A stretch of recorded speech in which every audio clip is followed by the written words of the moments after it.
One of my favorite things I have ever done is when I went with my family to a butterfly reserve / botanical garden. I tried to capture some footage on this experience, but it just is not the same as being there in real life. There are literally hundreds of butterflies just flying all around you, and this is actually where I received reference photos and inspiration for today's painting. The butterfly I am trying to mimic a little bit today is in fact based on the one that you can see sitting in my hair in this shot. I actually ended up with 2 or 3 butterflies on my head all at the same moment, which was awesome and just added to the experience. Now, not only are we going to get to enjoy painting this bright and colorful piece, but we also get to have white actually be the main feature color as well, which, as you know, sometimes can be tricky to do with watercolors. So go grab your watercolor supplies and let's get started. Now, besides paints, water, and watercolor paper, the key element for this piece that is going to help us achieve the white on our painting today is masking fluid. This is basically a liquid rubber that you can paint on your paper, and it will mask off any areas that you want to remain white. Then you can just rub it off your paper when it's time. I kind of like to call this magic in a bottle. It really is amazing. I will leave a link in the description of this video for this masking fluid if you'd like to give it a try, along with links and information for any of the other products you see me using today. Then next up, we of course need some brushes. I have here an old Artegria brush. This is a size 6 round, and this is the brush I'm going to be using with the masking fluid. I never use my nicer, more expensive brushes with masking fluid because sometimes it can gunk up or ruin the bristles. But with that being said, I do have a trick that can help prevent that from happening that we will talk about in just a minute. Then I will pull out some of my nicer brushes to use with the paints. Maybe let's try a number 10 round for the larger background areas of color, and then maybe a number 3 round for some of the smaller spaces, and the rigger brush for some of those really thin lines on the butterfly. Now, as far as the outline goes, I have already drawn this for you. You can find it in my Etsy shop at a 20% discount for this first week, and all you have to do is print it out and trace it onto your watercolor paper using a light table or even just a well-lit window in your house, and you are all set to paint. However, if you'd rather try drawing this for yourself, it's really not super complicated, and you can really draw it however you want. It doesn't have to look exactly like mine. The most important part is the butterfly, but I've just drawn this at a side-facing view, so really this is also not super complicated if you want to give it a try. Then I have these very loose looking flowers down here at the bottom half of the page, including the one that the butterfly is sitting on. Again, super uncomplicated. Here is my reference picture up in the corner of the screen so you can kind of see what I'm going for. But that being said, you of course can do any sort of flower that you like. These just worked really well with the technique that I wanted to use today. And then lastly, to add sort of a fun element to this piece and really help that white stand out on the page, I've added a lot of dots or splatter marks all around the drawing. This really leaves a neat overall effect when we're done. Okay, after you've got your outline all drawn or traced lightly with a pencil, then we are ready to start painting. Since we will be using a lot of paint and water in the background, it would be a good idea to tape your paper down to help with some of the warping. I also think it adds a fun element to have a bit of white border around the page as well. Just make sure to seal down the edges of the page really good, especially in the corners, to help prevent that paint from leaking underneath. All right, now the first thing we need to do is start applying the masking fluid to the piece. And for the tip on how to help clean this fluid out later in the bristles, just rub a little bit of liquid soap in the bristles before you begin using the masking fluid, and then wash that brush out immediately when you're done using it. So I'll just start with the butterfly first. Now I'm just going to mask off the outside edges of the wings rather than covering the entire space. But that does mean that I am going to have to be a bit more careful when I start putting the water and paint on here. I'll just need to go around the butterfly a little bit rather than painting right over the top like we will be doing with the rest of the page.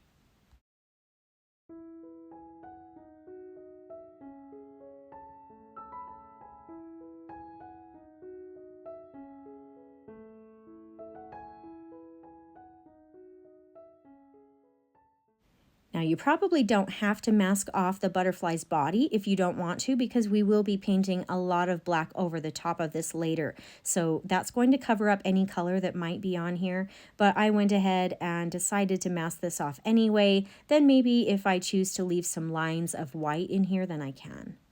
Now, moving on, let's go ahead and mask off all of the flower heads. These are not going to be too hard to do, but it is going to take a little bit of time. I'm literally just dabbing dots of the fluid on here following this general outline. However, I actually want a tiny bit of background color to be showing through in here a little bit, so I am leaving some spots or dots of just the white paper here as well. I'm not going to cover up the entire space with fluid. In fact, I'm also going to have the majority of the fluid painted at the top of the flower, and then I'll let up on it as I get closer to the bottom of the flower. You can see that there are some lines drawn at the base of the outline, and I want to be able to have those lines be shown off in the painting by using just a thin amount of the fluid in just a minute. So I recommend not painting very many dots down here. We want those lines to be able to stand out amongst everything else. I'll just go ahead and paint in the rest of the flower heads in the same way, and I hope you're enjoying the tutorial so far. I think you are really going to love the final outcome of this piece. My favorite part is after we get to take the fluid off. It really is like magic. If you are enjoying my painting and teaching style today, I hope you'll subscribe so you don't miss out on any of my new and upcoming tutorials. I try to have something on my channel that works for everyone, from beginner artists to more advanced.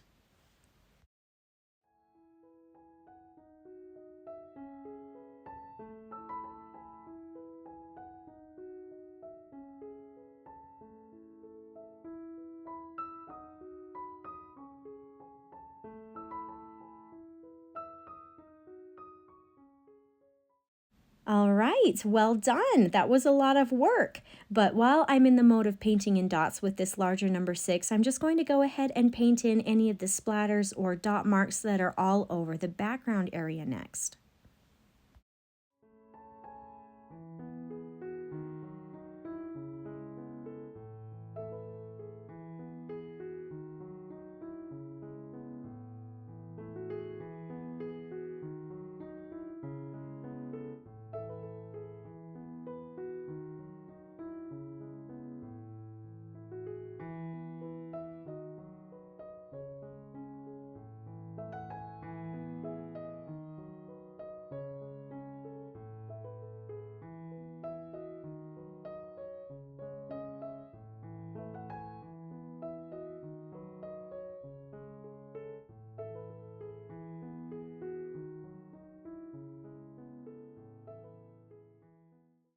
Okay, good job. I tell you, just painting on the masking fluid is half of the work for this piece today.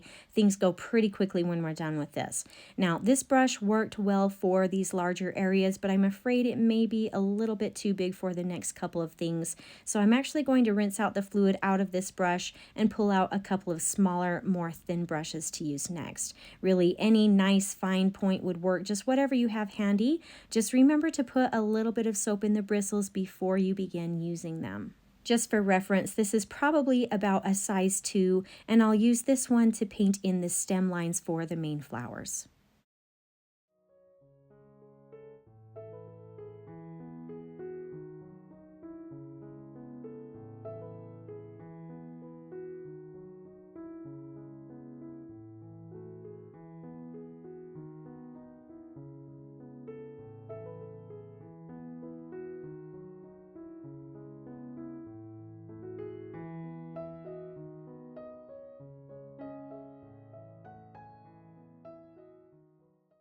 I'll go ahead and rinse that brush out really quickly, and then next up I have a liner brush here that I can use to paint in any of these really fine, thin lines, both at the base of the flower heads as well as a few of those lines that I have at the bottom of the page. Like I say, any thin size brush will work. I think this is a number 1 liner.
Okay, I know that was a lot of work and took some time to complete, but even though it may not look like it, this really is a huge portion of this painting done. Now we actually need to let this fluid dry completely before we can paint over it. So if you need to, go ahead and take a little break and just come back to it in maybe 10 or 15 minutes or so. Also, while we wait, we can actually go ahead and mix up some of the colors that we are going to be using in the background area. Now, I debated with myself if I just wanted to have a nice green background using a variety of green hues and values, but in the end, I actually decided I just wanted to go a little bit crazy and try a rainbow's worth of colors instead. But with that being said, you really can paint this however you want to. So first up, I'll pull out some yellow and orange. This is gamboge for the yellow, and then I'll use cadmium orange for the orange color.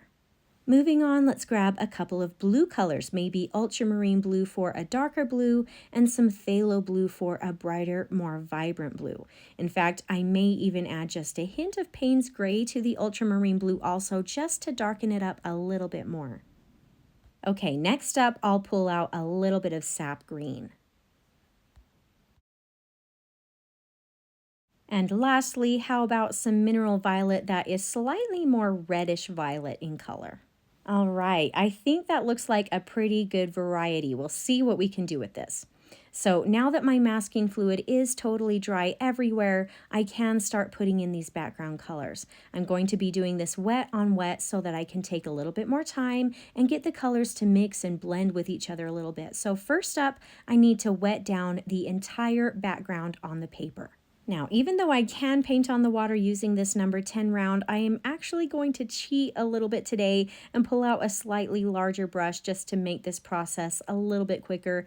This is a number 12 round that is actually going to be in my upcoming subscription boxes. You can see it's quite a bit larger than the number 10, but surprisingly, it still has a pointy tip too, which is something that I really love about it. So if you want to cheat and pull out a bigger brush for this part, by all means, go for it. Now, like I said, we are literally going to be putting water on the entire page except the wings of the butterfly. Since I only masked off the outside edge, I do need to go around the butterfly a little bit. But then I can just quickly paint over the rest of the masked off areas. The trick or balance here, though, is to make sure that the area is nice and wet so that it helps the paint spread and it doesn't start drying out too quickly. But at the same time, we don't want it to be so wet that you start getting pools of water on the page. If you start to see some pools of water forming, then go ahead and spread that out a little bit better, or you can even dab some off with your paper towel. All right, now that I've got water covering the entire page, I can start dropping in the color. I'll put that large brush aside and go ahead and pull out my number 10 now. Maybe I'll start with some of the phthalo blue first. Now I think I want to try to make the top of this page a little bit lighter in value and then make it darker at the bottom. So I will keep this color pretty light for right now, just by adding in some extra water or just by not using as much paint and spreading it out.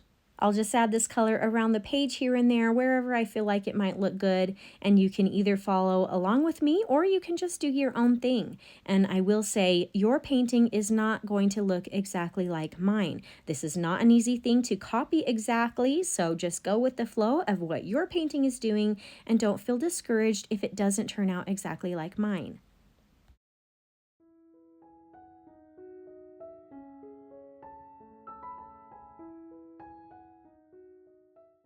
All right, now that I have that lighter blue in here, I'll add in some of the darker blue next. And like I said, I want a lot of this darker value to be nearer to the bottom, so I'll use a good amount of it down here. I'll even have it touch some of the lighter blue a little bit and have them blend together.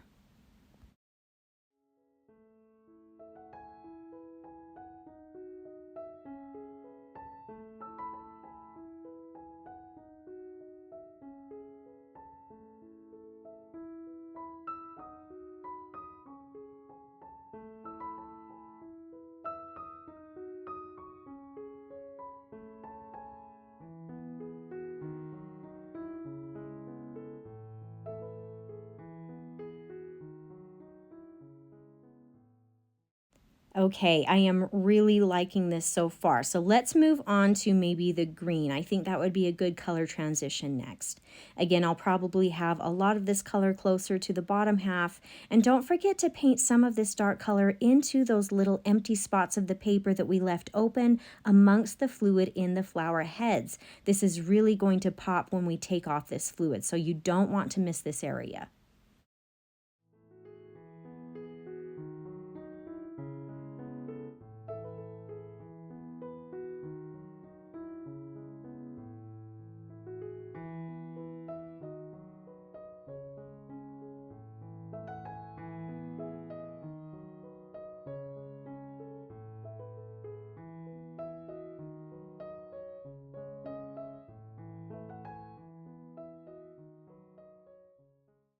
Maybe I'll try throwing a little bit of the purple in next. I don't think I'll use a ton of this color. My page is starting to fill up a little bit, and I do still have a couple of colors left to go.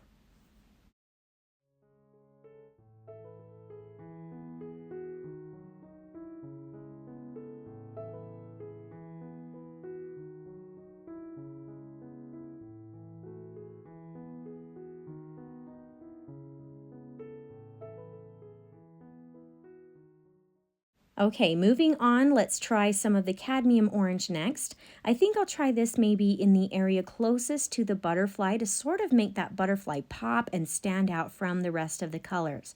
But a word of caution here, I am painting this fairly close to some of the blue that's on the page, so we really need to be careful not to overblend or mix together the blue and orange right now, because if you know much about color mixing, then you know that when you mix complementary colors together, like blue and orange, you get sort of a brown color, which is not exactly what I am looking for here, so just be careful.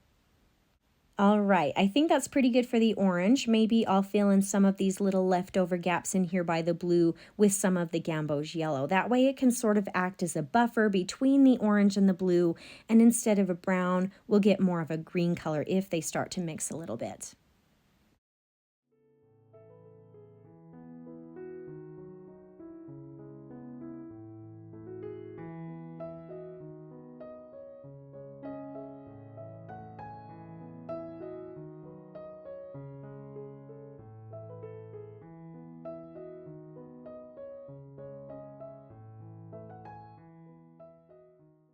Okay, I think that actually turned out kind of fun. It is definitely very bright and colorful, but I kind of like it. Now, we need this background color to finish drying, so I'm going to speed up the process a little bit by using my hair dryer. I find that the added heat and the sped up drying process can even help a little bit with some of the warping that might be going on at this point. All right, now that the background color and paint is completely dry, here comes the fun part. We can take off all that masking fluid on our page. This is my favorite part. It is seriously like magic. I just love this unveiling. Now you can rub it with your fingers a little bit to get it off, or you can use a good eraser to help get it off. I'm going to use an eraser for the most part just so I don't rub my fingers raw, and it actually will help erase some of the leftover pencil marks that you might be able to see also. However, you'll need to be a little bit more careful around the butterfly. There are still some pencil marks on here that we still need, so it might actually be better if you use your fingers on the butterfly just so you don't accidentally erase those.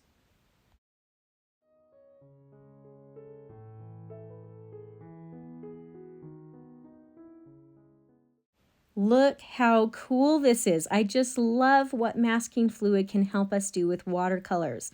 So to help this all look a little bit more realistic rather than just having everything a straight white, we actually are going to add in just a hint of light colors in here. Let's add some on the butterfly first. I think I'll lighten up this ultramarine blue with a little bit of water so that it's pretty light in value.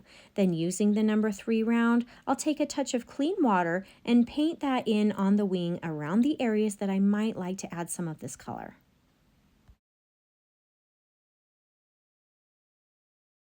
Then I'll take a touch of the watered down blue and add a bit of that in here. I think I'll focus this mostly near the edges of the wing. The most important thing to keep in mind here is to still leave some white areas. We want the butterfly to still look white and say white in the end. So don't cover up the whole wing with this. Think of it sort of as a shadow color.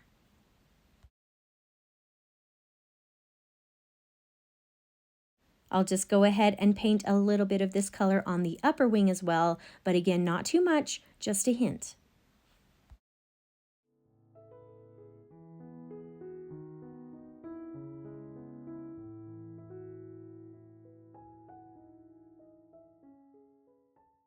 That already made this butterfly start to pop off the page and look more realistic. So let's sort of do a similar thing on the flower heads next. I'll use that same color and just strategically paint in a few loose blue dots of color on these flowers. Now, something to keep in mind as you do this is the color is representing the shadow. So think about where the shadow might be, probably more on the bottom areas. So I'll just paint in a bit of this color, maybe a little bit through the upper half, but I'll also focus this mostly around the bottom area. And just like with the butterfly, we need to leave some white spaces in here too. Don't cover up the whole flower with this.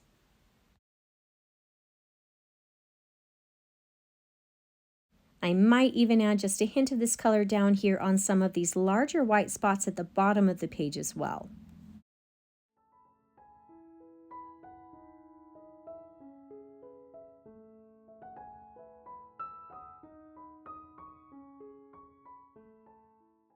Okay, great job. This is really coming together very nicely. Now that we have a bit of shadow color on the flower heads, why not maybe add a touch of sunshine or highlight areas as well? So now I'll take a touch of the gamboge or the cadmium orange, or even a bit of both if you want, and paint in some light dots of this color nearer to what would be the top areas of the flowers.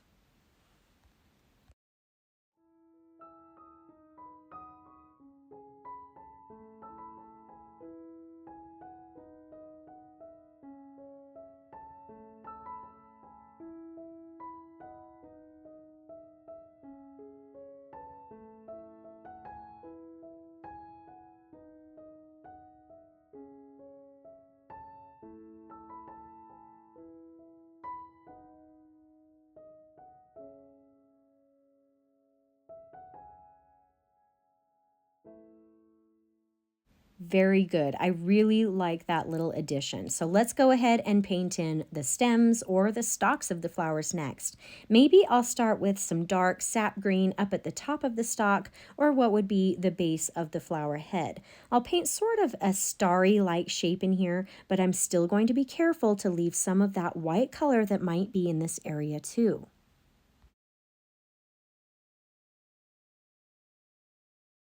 Then I'll take a touch of the green color and start painting it down the stem, really focusing it mostly on just one side of the stalk and leaving the other half white. That looks pretty good, but it is a pretty stark contrast, so I may just take a clean damp brush and paint along the stalk again, so maybe a small hint of the color moves a little ways into that white space.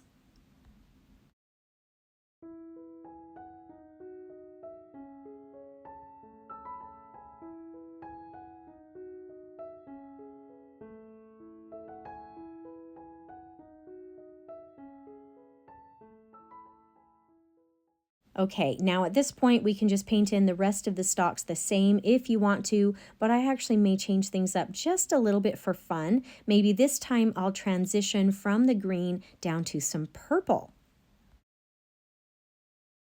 Then after I get the purple down a little ways, I might even throw a bit of orange in here too.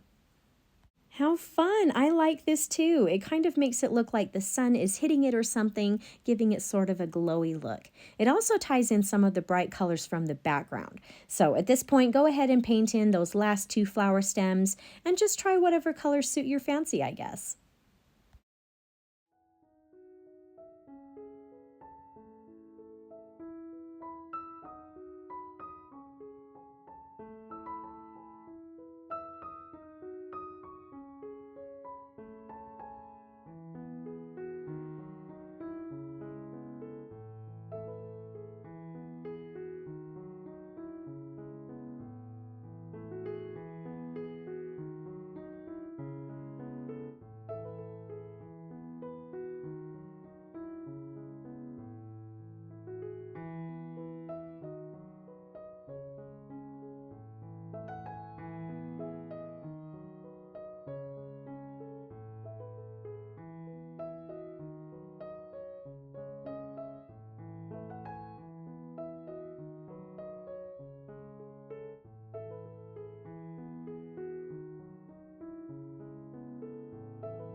Okay, we are actually just about done here. The only thing left to do is paint in the black accents on the butterfly wings.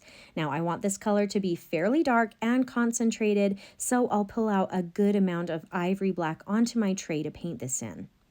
Maybe I'll start off with the number 3 round and just paint in some of those larger spaces on the wing first, like the larger dots or the thicker lines.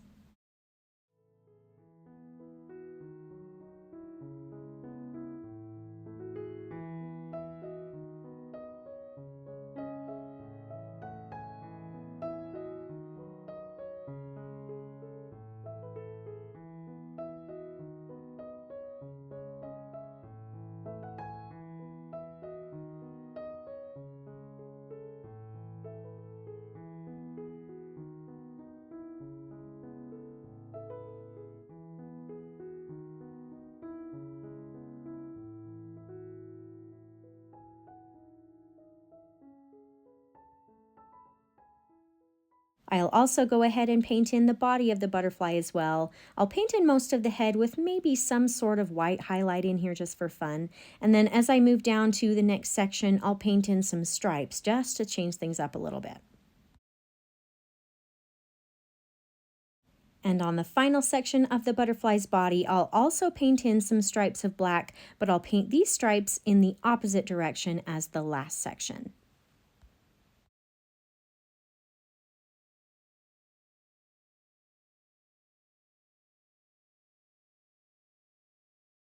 All right, pretty good. Let's go ahead and switch over to the thin rigger brush next and paint in all these nice, fine, thin lines on the butterfly.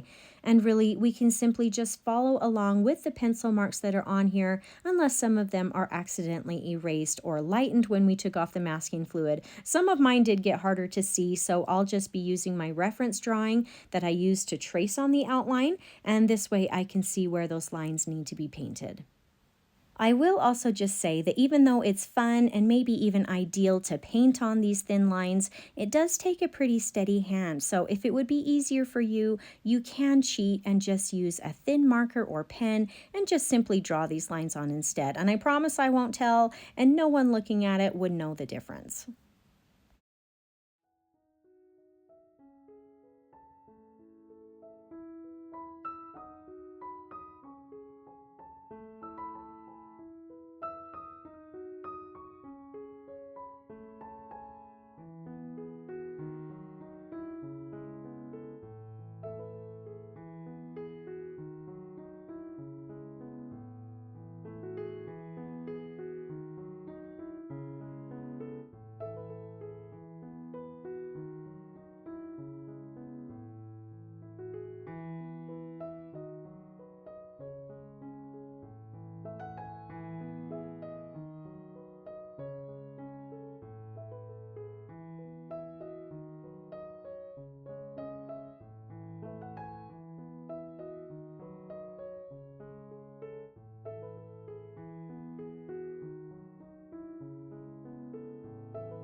Okay, awesome job. I think that's actually it for this painting today.